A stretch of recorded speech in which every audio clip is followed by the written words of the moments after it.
Que el Señor les bendiga grandemente en esta mañana. Leemos en sus Biblias el Salmo 121.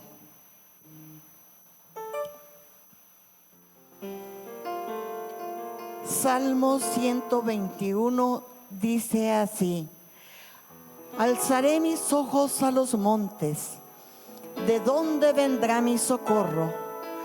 Mi socorro viene de Jehová, que hizo los cielos y la tierra. No dará tu pie al resbaladero, ni se dormirá el que te guarda. He aquí, no se adormecerá, ni dormirá el que guarda a Israel. Jehová es tu guardador, Jehová es tu sombra a tu mano derecha. El sol no te fatigará de día, ni la luna de noche. Jehová te guardará de todo mal. Él guardará tu alma. Jehová guardará tu salida y tu entrada desde ahora y para siempre. Damos gracias al Señor por su palabra. Amén. Nos ponemos en pie y exaltamos al Dios Todopoderoso en esta mañana, cantando el coro 130. Te exaltamos. ¿Vino usted a exaltar el nombre de Jesús en esta mañana? Amén. Cantemos con gozo.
Muchas son las aflicciones del justo, pero de todas ellas las librará Jehová.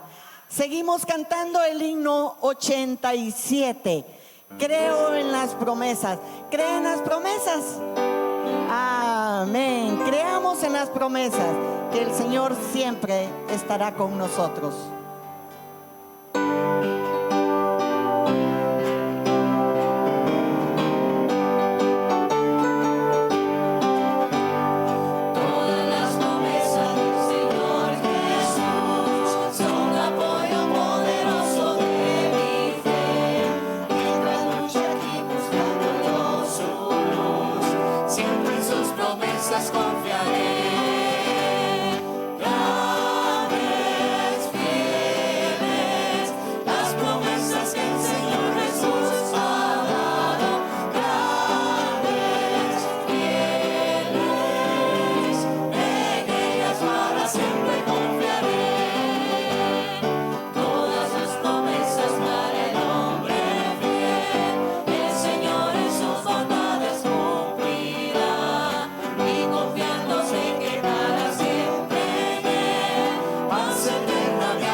Amén, pueden sentarse. Grandes, fieles son las promesas del Señor. Podemos pasar aflicciones, tribulaciones, tormentas grandes en nuestra vida, pero el Señor nunca nos va a dejar, porque dice que todas las promesas para el hombre fiel, el Señor en sus bondades cumplirá. Amén, amén. Vamos a ceder el tiempo a nuestro pastor. Él tiene un tiempo especial en esta mañana. En ese espíritu de adoración, hermanos, quiero invitarlos que abran su Biblia.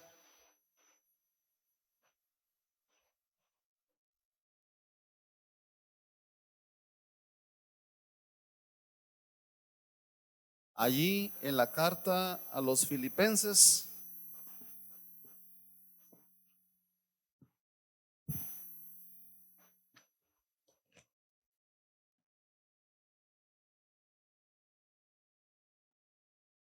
creo que nos hemos gozado esta mañana, ¿verdad? Dios bendiga la alabanza. La alabanza es para el Señor. Y que Dios bendiga también a hermana Noeli por dirigirnos hacia la presencia del Señor una vez más. Por supuesto, los músicos también. Hoy trajeron la unción del Espíritu. Amén, dicen los hermanos. ¿Lo tienen, hermanos? Filipenses capítulo 2. Filipenses capítulo 2, verso 12.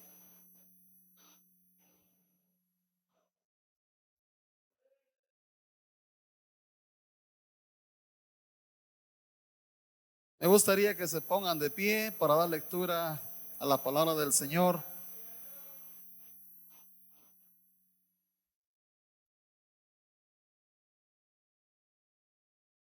Una vez más, Filipenses capítulo 2, verso 12 al 18.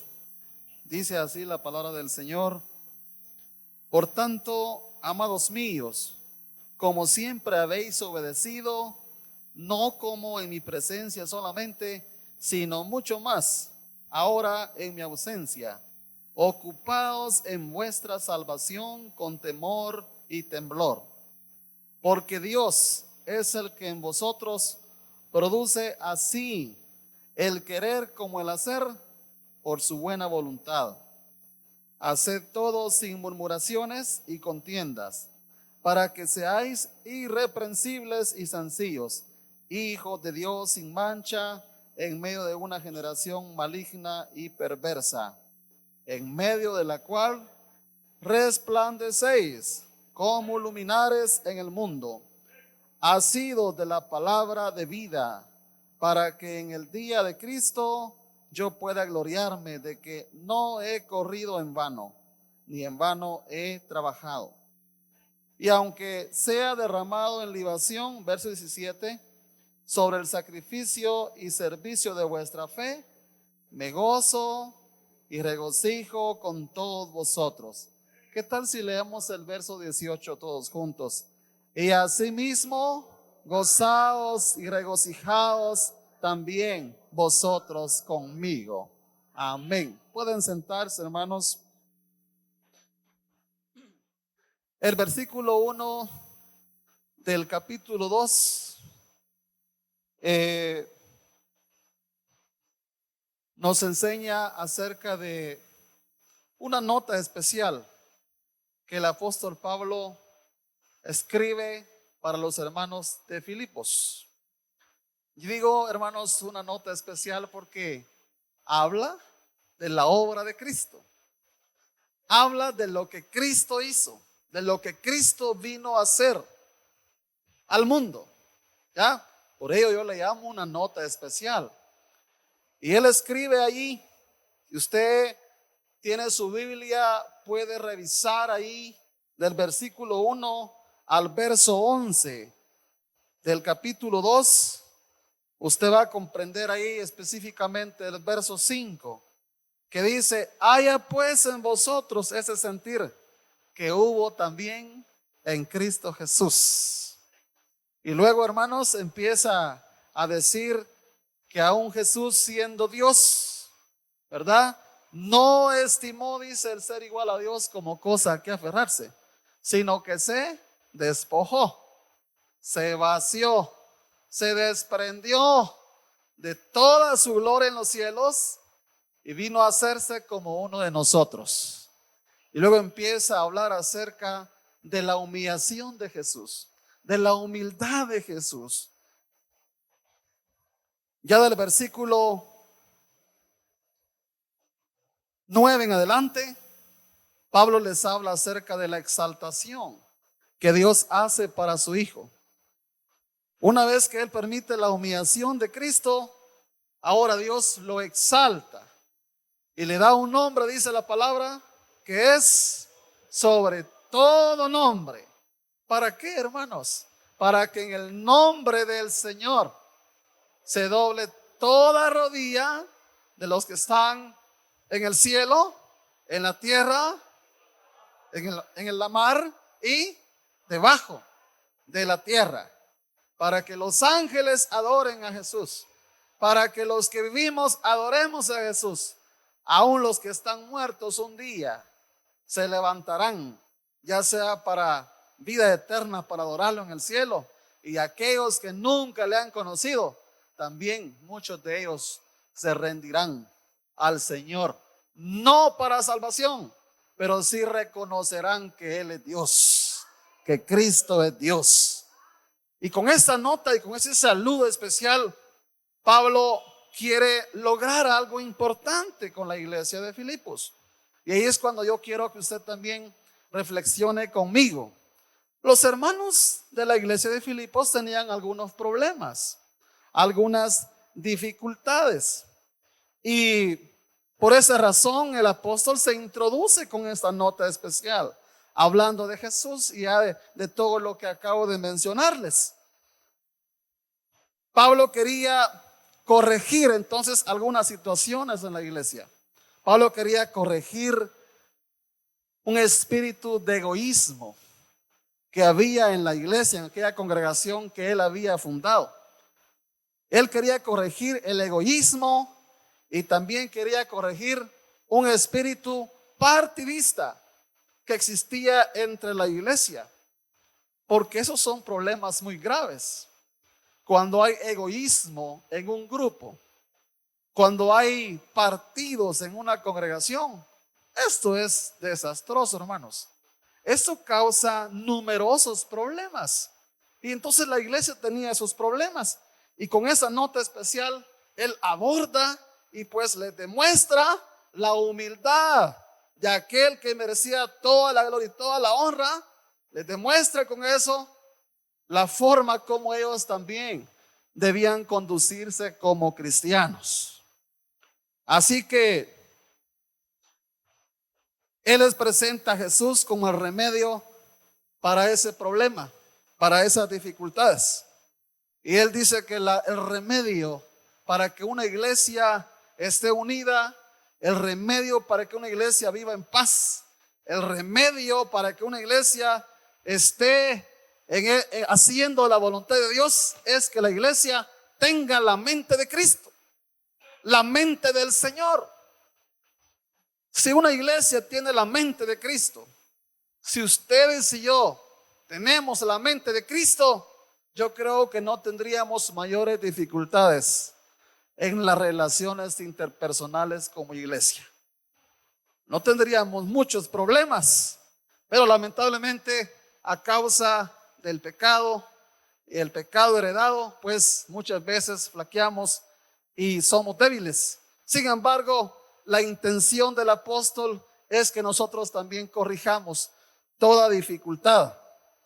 Pablo introduce al Señor en cada situación.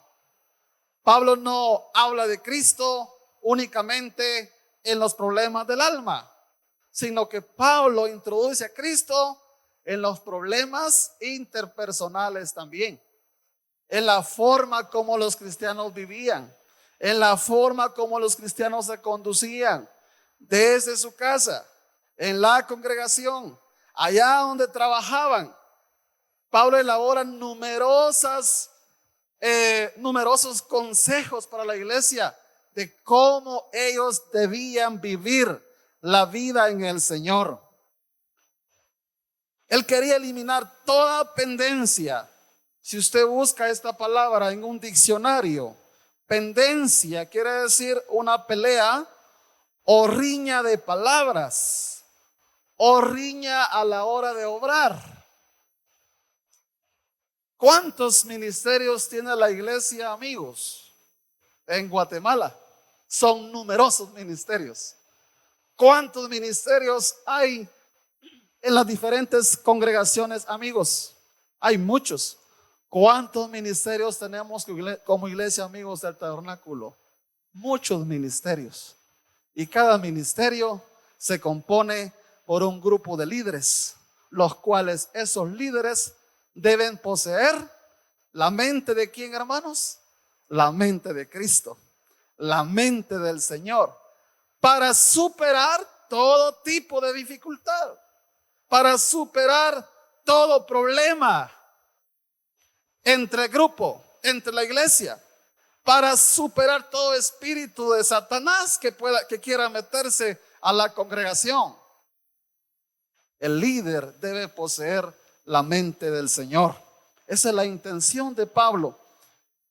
Y entre ellos habían peleas, habían riñas, pero eso solamente con ellos, no, hermanos. También puede darse muchas veces en medio de nosotros, en medio de la iglesia.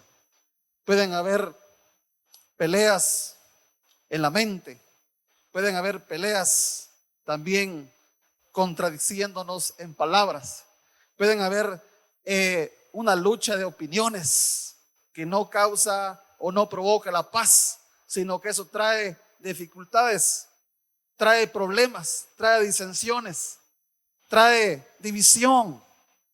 Y ese es el problema que había con ellos, hermanos. Yo creo que la nota especial de Pablo era para los hermanos de Filipos, pero también es una nota especial para nosotros. Tenemos que aprender de Jesús, aun con todo el sufrimiento, aun con todas las situaciones, aun con toda la riña hacia Él permaneció en humildad. Él permaneció fiel hasta el final. Es lo que Pablo quiere que los hermanos comprendan, que los hermanos entiendan, que es realmente vivir una vida agradable al Señor. Un problema más que ellos tenían es que estaban desalentados también, estaban desanimados. ¿Y por qué? Bueno, su fundador, su líder, ahora estaba preso. Y en las cartas que él les envía, pues no les da mucho consuelo de volver a verlo. No, Pablo les dice que es imposible que él regrese nuevamente a Filipos. Por lo tanto, él da una serie de consejos. Pablo los anima.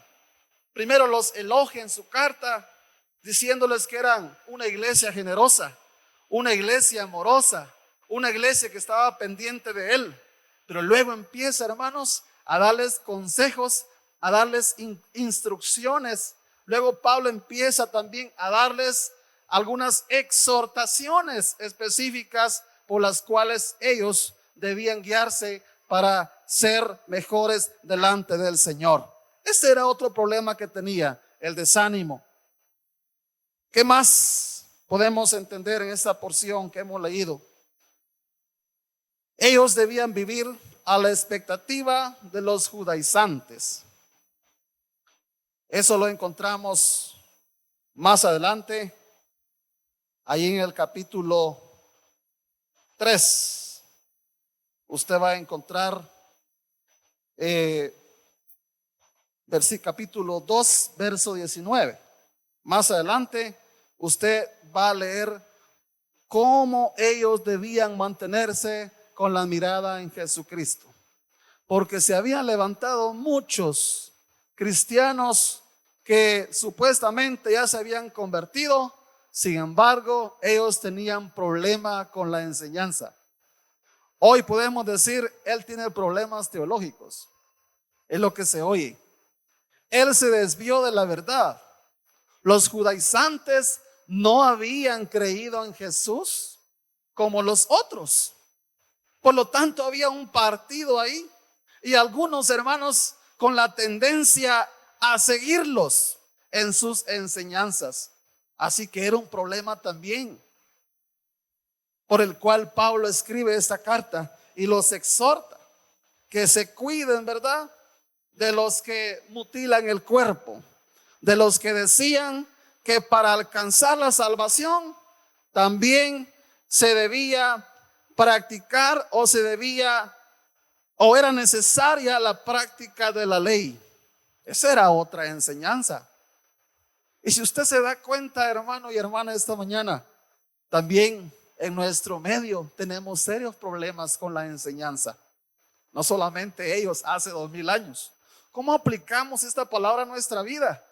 Pues, hermanos, a medida que usted lea más, estudie más la palabra, investigue más la palabra, usted se dará cuenta de que hay muchos maestros también que están dando otra enseñanza.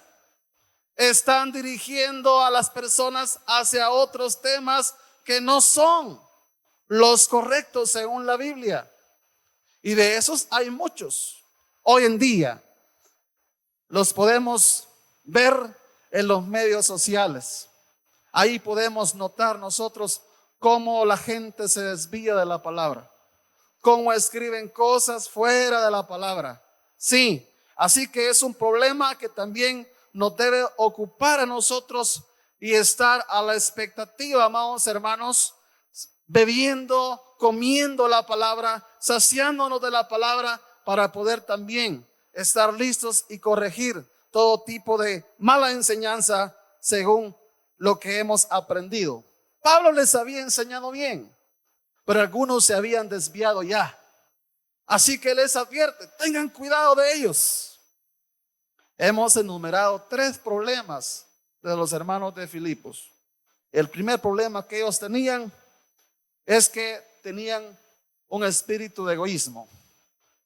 Había un espíritu partidista entre ellos. El segundo problema que ellos tenían es que estaban desanimados porque su líder estaba encarcelado. Y el último problema que ellos tenían era que habían judaizantes entre ellos. que predicaban que era necesaria la práctica de la ley para la salvación.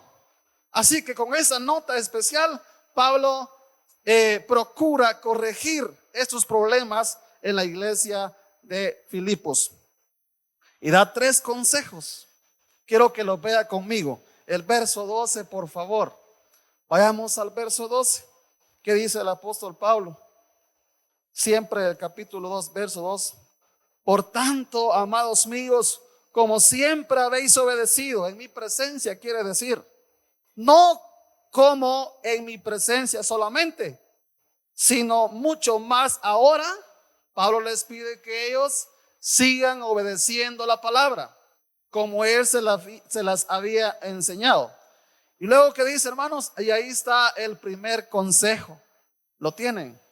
¿Cuál es el primer consejo que el apóstol Pablo da a los hermanos? Ocupaos en vuestra salvación. Ocupaos en vuestra salvación.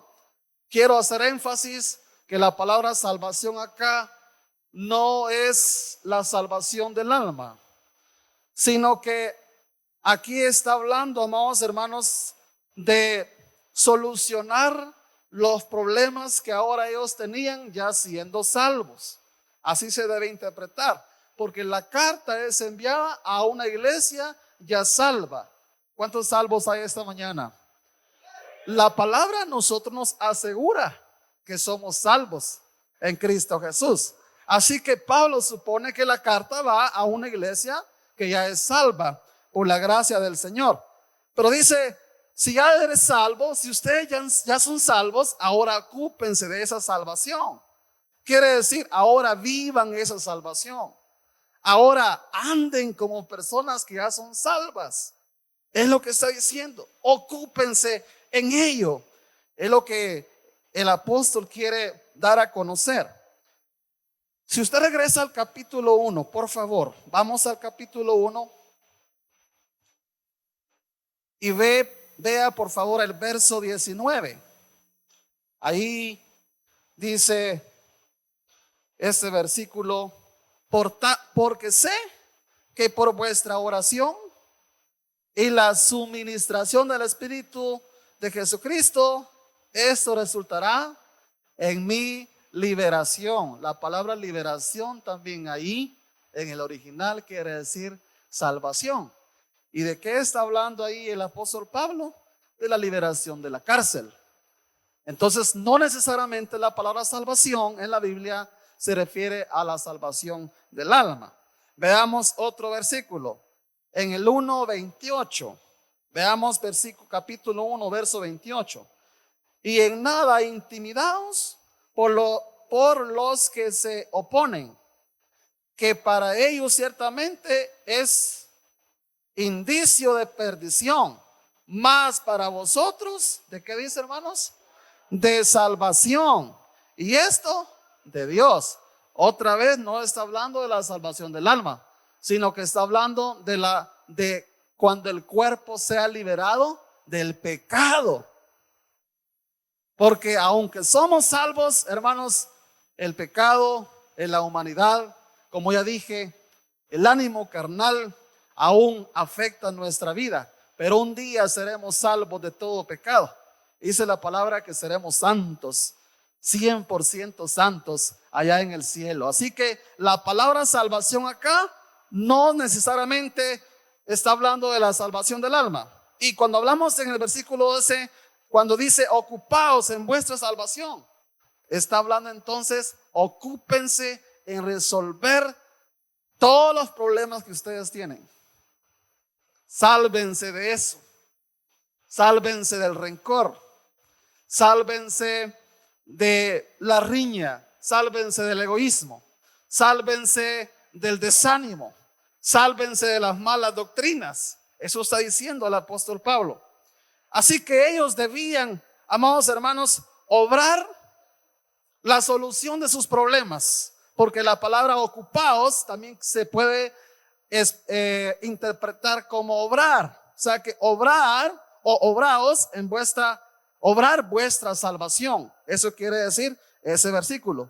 Y hermanos, un cristiano entonces, para llevar a cabo la voluntad de Dios, necesita, y eso lo podemos encontrar en toda la palabra, necesita la dirección y la capacitación del Señor en su vida para poder estar bien, para tener paz con uno mismo, para tener paz con Dios, para tener paz con los demás. Necesitamos, hermanos, la capacitación del Espíritu Santo. Alabado sea el Señor esta mañana, porque hoy contamos con el poder del Espíritu Santo.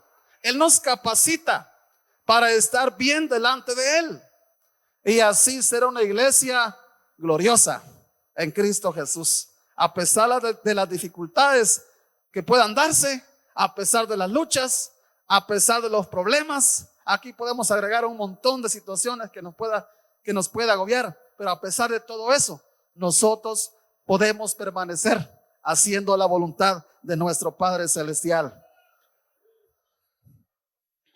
Ellos debían obrar salvación. Ellos debían cuidar ese regalo, ese tesoro maravilloso, viviendo lo que ya habían recibido. ¿Cómo debían hacerlo? En el versículo 2 hay dos cosas que podemos verlo. Ve el verso 12. ¿Cómo ellos debían obrar salvación?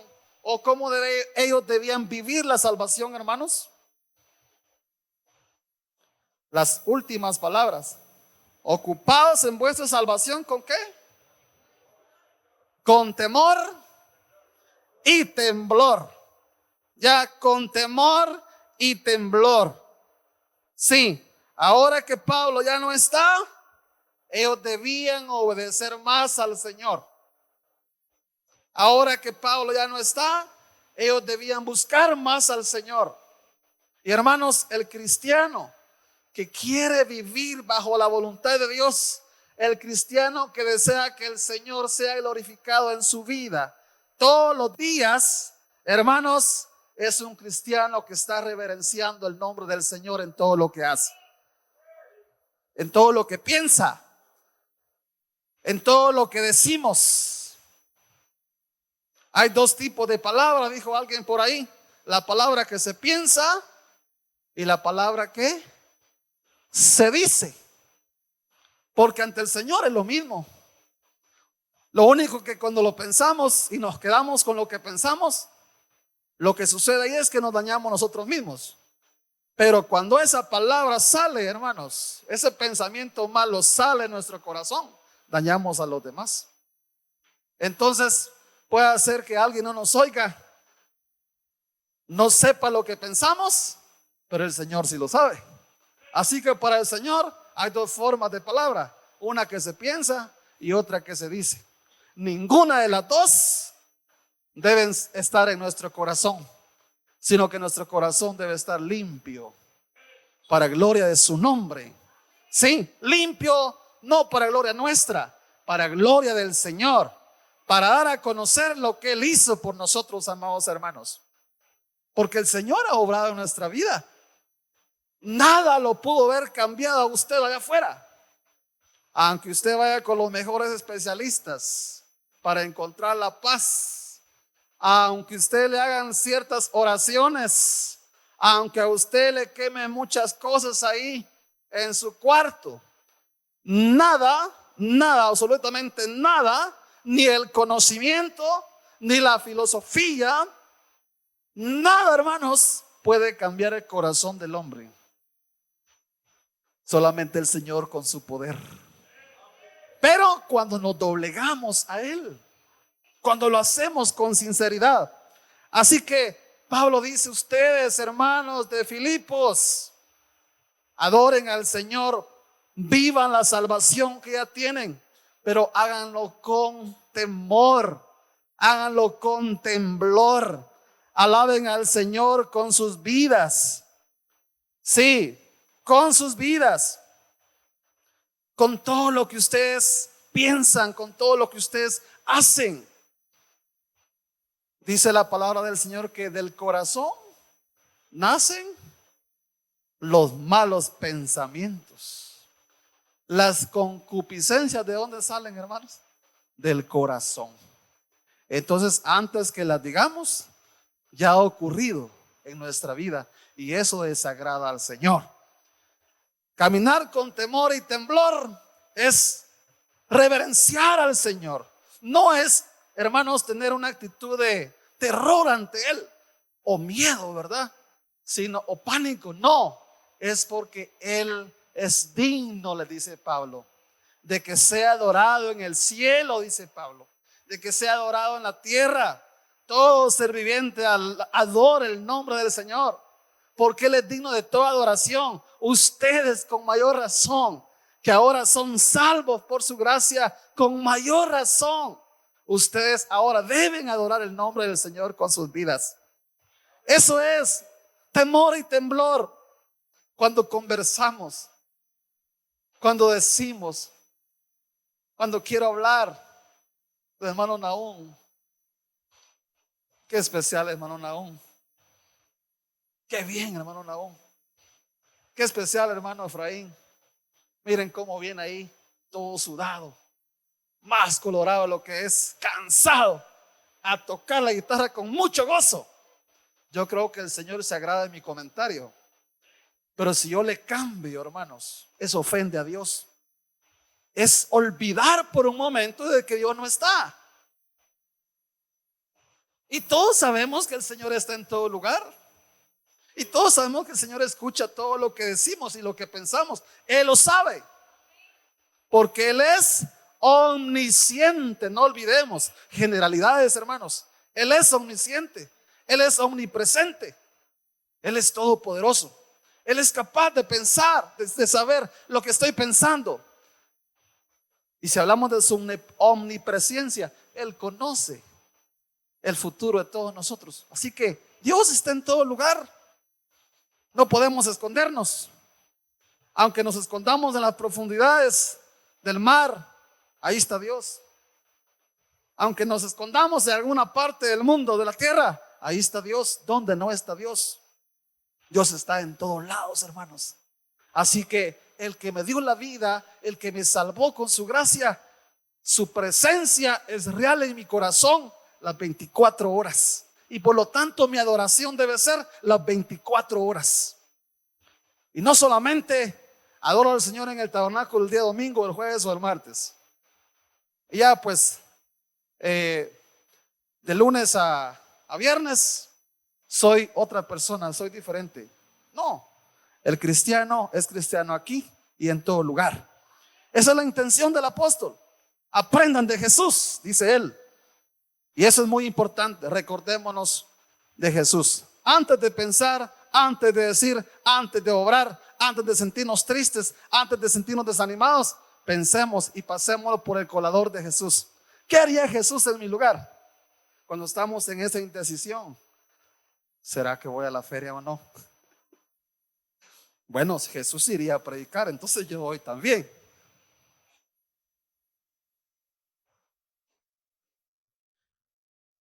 Antes de acudir a un lugar que no es correcto, que no glorifica a Dios, yo debo de preguntarme, ¿qué haría Jesús? ¿Iría Jesús sí o no? Y todo lo que usted ya sabe, esa palabra que ha obrado en su mente y en su corazón, le va a decir a usted. Cristo va a hablar a su vida y le va a enseñar con su espíritu. Eso es lo que hablaba con los jóvenes anoche. Muchos conocen a un Cristo histórico, pero no conocen a un Cristo resucitado. Yo le decía a los jóvenes, la mayor parte de los cristianos hoy en día saben de Jesús, saben mucho de Jesús, saben de su nacimiento, saben. Yo les digo a usted, nárreme la vida de Cristo. Yo les aseguro que la mayoría de los que estamos acá decimos todo de memoria. Ahora la pregunta es, ¿ha transformado eso su corazón? ¿Ha transformado lo que sé de Jesús mi corazón? De anoche les hablaba del versículo, y conoceréis la verdad y la verdad os hará libres. ¿Realmente el conocimiento nos hace libres? No. Los discípulos no habían conocido esa libertad. Conocieron esa libertad cuando hablamos de la historia o el Cristo resucitado. Cuando Él resucita, ellos tienen una experiencia personal con Jesús. El ser cristiano es una experiencia. El ser hijo de Dios, hermanos, es algo lindo, algo hermoso, algo que no podemos compararlo con ningún otro estado que el mundo nos pueda ofrecer. Es una experiencia maravillosa. Y ahora Cristo en su espíritu ya glorificado puede estar con cada uno de ustedes. Físicamente no. Por eso tenía que morir, dice la palabra, y luego resucitar y luego enviarnos al espíritu para que ahora en su espíritu Él pueda tener una íntima relación con cada uno de los que estamos acá. Eso es el evangelio de Cristo. Perdón, salvación, liberación, no libertinaje. Dos conceptos muy diferentes. El otro consejo de Pablo, verso 14. ¿Están conmigo, iglesia?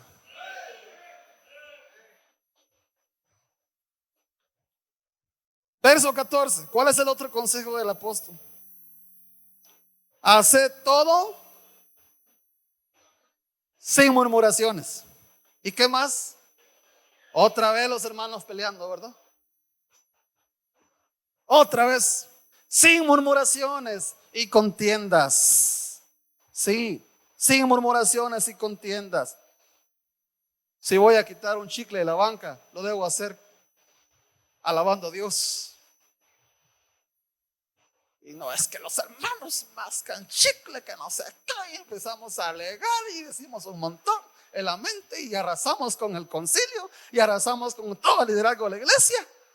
Y es que Walter no limpia, es que el Rodrigo no limpia, que no sé qué. Por quitar ese chicle, no voy a ser recompensado si lo hago de esa manera. Y qué bonito llegar a la iglesia y ¡ay! Es que no limpian. En lugar de agarrar un pañuelo o un trapo y limpiar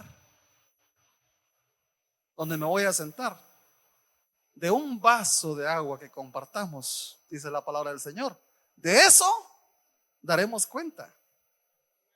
Hacerlo todo, no solamente habla de predicación. No hay niveles de servicio, hermanos. No hay niveles para el Señor. Hacerlo todo como para el Señor y no como para los hombres. Por eso damos en abundancia, ¿verdad? Por eso apartamos la ofrenda, porque voy feliz a la iglesia a dar mi ofrenda y mis diezmos. Porque amo al Señor. Porque todo lo que Él hizo en la cruz no se compara con lo que yo pueda dar. Aunque yo gaste mi vida sirviéndole, hermanos. Aunque usted y yo no gastemos y demos nuestra vida sirviéndole. En lo poco fuiste fiel, dice el Señor. Se me olvidó ese texto. En lo poco me fuiste fiel.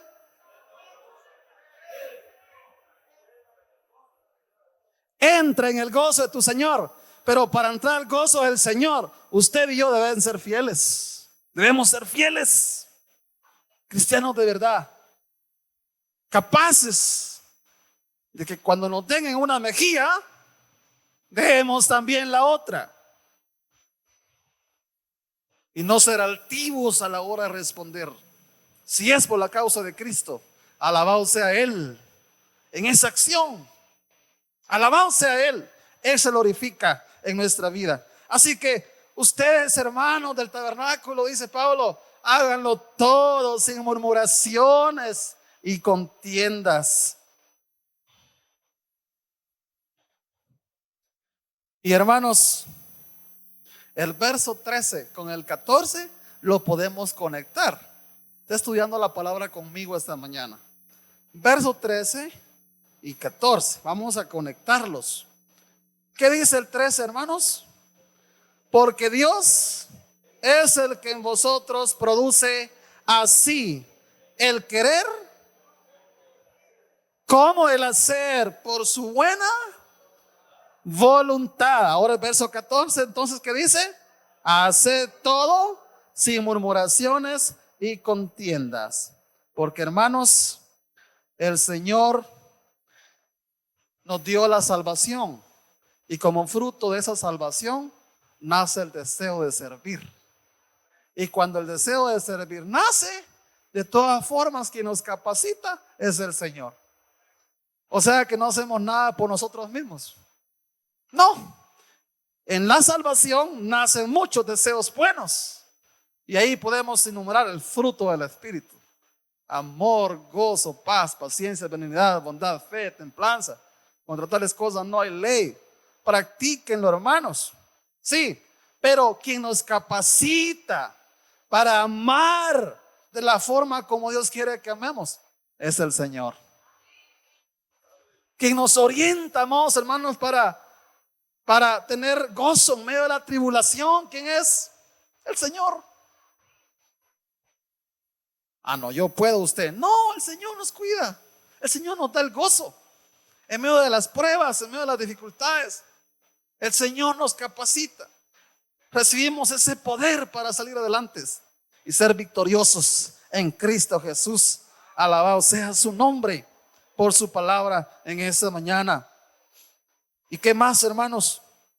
Para que seáis, dice, irreprensible. ¿Qué quiere decir esta palabra? Sinceros y sin doblez.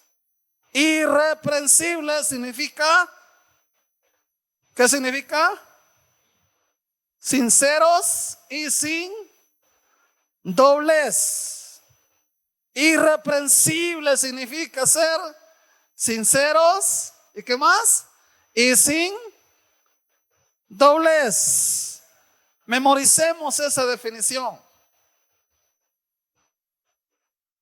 Yo no puedo tener una doble actitud. Dependiendo con quién esté, no. Mi actitud debe ser sincera siempre. No debo tener doble ánimo. No, ánimo pronto, dice el Señor. Debo hablar con sinceridad y con honestidad en mi corazón, para que seáis sencillos. Eso dice la palabra. Para que seáis sencillos. También quiere decir la palabra irreprensible, para que no tengamos ninguna acusación en contra de nosotros. ¿Sí? Una persona irreprensible, según, hermanos, este versículo también tiene que ver con permanecer santos, puros al Señor. Porque el que es irreprensible, aunque peque, pide perdón, corrige inmediatamente. No significa perfección absoluta, es una perfección humana. El que es irreprensible, aunque peque, corrige inmediatamente, pide perdón, restituye lo malo que hizo. Esa es la actitud del creyente, la actitud del nuevo creyente, de la persona. Ese es el cambio que Dios ha hecho en nuestra vida. Y es lo que dice Pablo en 2 Corintios 5:17. De modo, digámoslo, que si alguno está en Cristo, nueva criatura es. Las cosas viejas pasaron y he aquí, todas son hechas nuevas.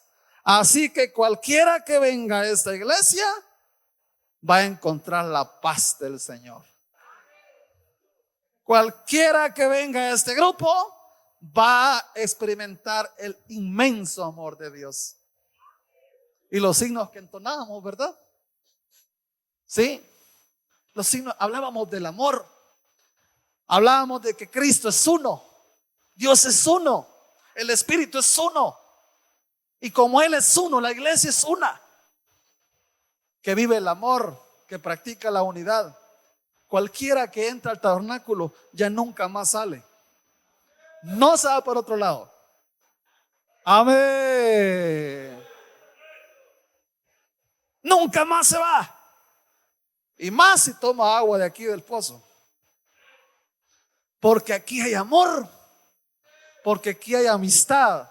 Aquí hay sinceridad. Aquí hay buenos gestos. Aquí no hay malas caras. Hay una cara sonriente, así como la de Edson. Hay una buena relación. Hay un calor fraternal. Porque la iglesia, aquí en la iglesia está Cristo, el autor del amor. Porque de tal manera amó Dios a la iglesia, amigos, el tabernáculo. Y ese amor es una experiencia vívida en medio de nosotros. Y cualquiera que venga ya nunca se va a buscar otro tipo de amor. El que conoce el amor perfecto de Dios no se lastima, no se hiere, ni se enferma por otra clase de amor. El amor de Cristo es suficiente para su vida. ¿Cuántos alaban al Señor esta mañana?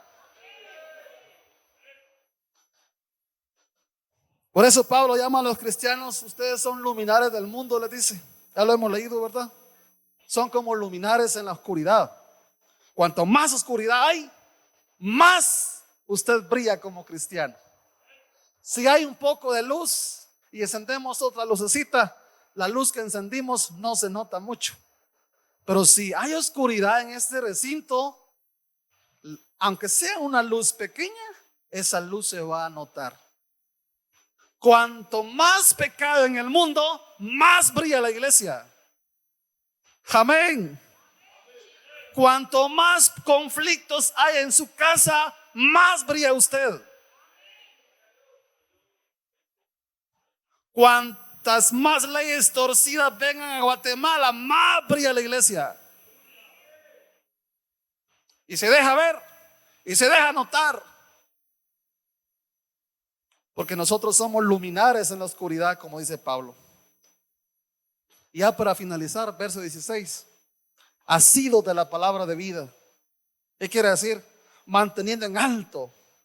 No significa, hermanos, mantener firme. Y por el contexto que hemos leído ya, ahí es sosteniendo firmemente nuestras convicciones en la salvación que Cristo nos ha dado a cada uno de nosotros. Así que el cristiano mantiene, amados hermanos, su buen testimonio de vida, pero también el cristiano mantiene su testimonio hablado. ¿Sí? Busca la paz con todos, no se presta a murmuraciones, evita los conflictos interpersonales, es firme aunque su mejor líder ya no esté presente. No abandona su congregación porque su mejor líder se fue, sino que permanece. Aunque Pablo ya no estaba, ellos debían continuar, porque la obra no era de Pablo. La obra del tabernáculo no es mía. Nosotros debemos aprender a seguir a nuestro Señor, amados hermanos, para permanecer firmes. La iglesia no mira a nadie más que al Señor. Y debe adorarlo con su vida y su testimonio y su trabajo dentro de su obra. Algunos se van porque su líder se fue. Es que mi amiguito, es que era un pan de Dios. Y me voy yo también. Y se van al mundo algunos.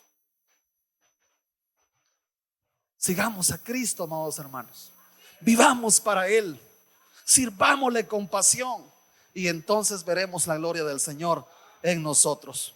Y de esa manera, como los que terminan su carrera con gozo, al igual que Pablo, también los hermanos de Filipos lo iban a terminar. Ellos terminarían su carrera con gozo. De esa forma, Pablo podía decir que no había corrido en vano. De esa forma podemos decir, si terminamos con gozo hasta el final, que no trabajaron en vano los misioneros que un día vinieron a Guatemala. Que no trabajaron en vano los pioneros que murieron y ahí están ancianitos en sus casas porque dieron su vida en la obra del Señor. Ellos no trabajaron en vano y Cristo no murió en la cruz en vano, porque ese sacrificio ha sido real en nuestro corazón. El Señor quiere que tú hoy experimentes una vida agradable, una vida limpia.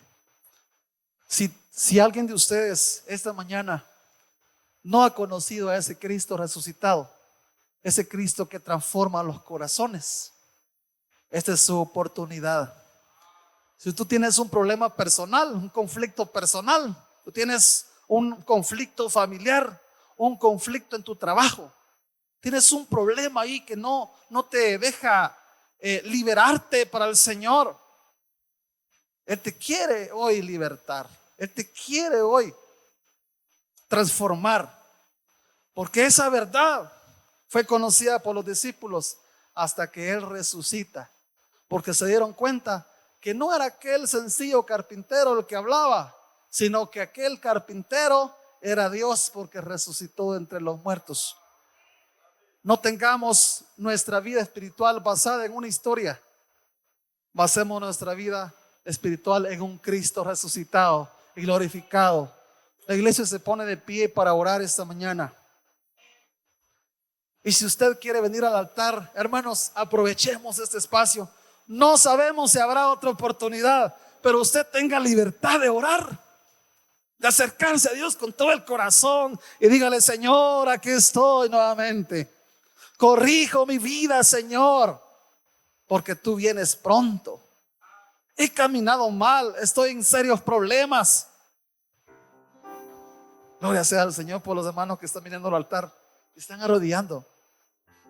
Déjese llevar por el Señor. Hagamos un lado los pensamientos y nuestros sentimientos. Vengamos al Señor. Conozcámoslo de verdad. Disfrutemos lo que Él vino a hacer a la tierra. ¿Dónde están esas personas? Gloria sea al Señor. El altar se está llenando hoy. Muchos están buscando de Dios ahí en sus bancas. Si usted no quiere venir acá porque no va a caber quizá, pero ahí arrodíllese. Cuando usted se arrodilla, le está diciendo: Señor, todo mi ser, mi espíritu, todo lo que yo soy, mis emociones, mis sentimientos se rinden ante ti. Toda mi persona, toda mi persona. ¿Quién más va a venir acá? Y tú no conoces a Cristo, aprovecha esta oportunidad. Venga al Señor. Conoce la verdad resucitada. Jesús es Dios. Cristo es Dios. Él es la verdad. Y hoy te quiere salvar. Hoy te quiere libertar. Y los cristianos pueden ser libres y más libres de toda pecaminosidad. Y ser libres para el Señor. Vivir vidas triunfantes en Cristo cada día. Alguien que se acerque por acá, por favor, y acompañe a la hermana que está acá. Alguna hermana, por favor, que nos ayude, que nos acompañe ahí con las hermanas, que pueda orar por ella. Hay más necesidad esta mañana. ¿Quiere venir usted al Señor? Acérquese, acérquese. También hermana Etelvina necesita apoyo. ¿Alguien más? Usted jovencito, venga al Señor. Libérese de toda atadura. Quizá usted haya sido salvo, pero tiene luchas. Él lo quiere ayudar en esta oportunidad. Alabado sea el Señor. Gracias, Señor, por tu palabra. Gracias por esa bendición que nos das de poderla leer, poder reflexionar sobre ella. Hoy, Señor, tú conoces el corazón de nosotros, como siempre lo has conocido. Estamos aquí para honrarte y disponer nuestra vida, para que nuestro corazón sea leído como una carta abierta, para que tú nos corrijas, para que tú nos enseñes y que podamos seguirte a ti únicamente. Que nuestro corazón sea para ti. Nuestro corazón no pertenezca a nadie más, solamente a ti, Señor. Tú conoces el corazón de cada uno de mis hermanos y el deseo que ellos tienen. Y se han acercado al altar para disponerse. Ayúdalos, transfórmalos. Oro, Señor, por Lian Hugo Usac Castellón Portillo, que ha sido intervenido en este momento. Ha sido asistido con sondas y esas cosas, pero la familia pide oración porque ellos creen que tú eres el Cristo triunfante. Tú eres el Cristo todopoderoso. Tú eres el Cristo sanador. Y nos unimos a esa petición, a ese clamor, a ese ruego, Señor, para que tú sanes a Lian en esta mañana. Y sana los corazones de mis hermanos que hoy están aquí postrados, o que están ahí en las bancas. Quebranta mi Gracias, Señor. Muchas gracias. En nombre de Jesús.